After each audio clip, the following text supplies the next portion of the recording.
36 जिल्हे, 36 बातम्या. News G9 Maharashtra. उत्तर तुमच्या प्रश्नांची.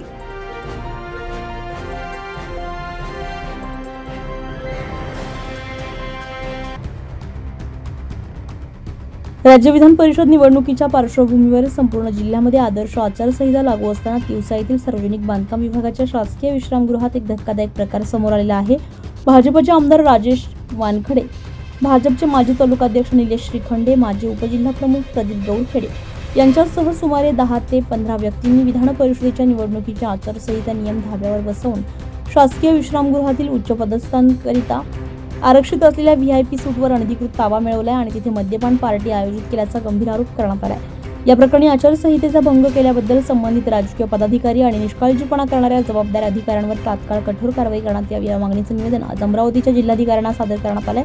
संबंधित राजकीय व्यक्तींनी कोणत्याही वैध आरक्षणाशिवाय आणि अधिकृत परवानगीशिवाय विश्रामगृहातील VIP सूट ताब्यात घेतला. धक्कादायक बाब म्हणजे यावेळी मंत्रालयातील काही कर्मचारी यांनी ऑडिटसाठी आलेले शासकीय अधिकारी तिथे उपस्थित होते, त्यांना बाहेर काढण्यात आलं.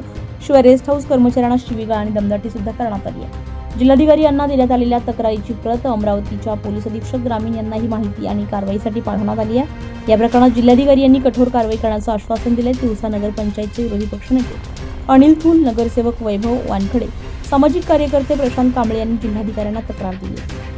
तर निवडणूक आयोगाच्या मार्गदर्शक सूचनांचे सरळ उल्लंघन करण्यात आलेलं आहे. आचारसंहिता लागू असतानाच शासकीय विश्रामगृह, डाक बंगले किंवा सरकारी निवासस्थानांचा वापर कोणत्याही राजकीय बैठका, प्रचार, मेजवान्या किंवा पक्षीय कार्यक्रमांसाठी करता येत नाही. असं असतानाही तिवसा विश्रामगृहात झालेला हा प्रकार केवळ नियमांचा भंग नसून आचारसंहितेचे सरळ उल्लंघन मानलं जात आहे. तर या संपूर्ण घटनेची जिल्हास्तरीय स्वतंत्र चौकशी समितीमार्फत निष्पक्ष चौकशी व्हावी. विश्रामगृहातील CCTV footage, visitor register, VIP सूट आरक्षण नोंद आणि उपस्थित कर्मचाऱ्यांचे जबाब तात्काळ जप्त करण्यात यावेत. संबंधित राजकीय पदाधिकाऱ्यांवर निवडणूक आयोगाच्या नियमानुसार आचारसंहिता भंगाचे गुन्हे दाखल व्हावेत. शासकीय कर्मचाऱ्यांना धमकावणे, शिवीगाळ करणे आणि शासकीय कामामध्ये अडथळा निर्माण केल्याबद्दलची फौजदारी गुन्हे दाखल करण्यात यावेत. विश्रामगृहाचे नियंत्रण आणि देखरेख असलेल्या सार्वजनिक बांधकाम विभागाच्या उपविभागीय अभियंता आणि जबाबदार अधिकाऱ्यांची विभागीय चौकशी करून त्यांना निलंबित करण्यात यावे अशा मागण्या करण्यात आल्या. न्यूज G9 महाराष्ट्रासाठी नंदकिशोर मते, तिवसा.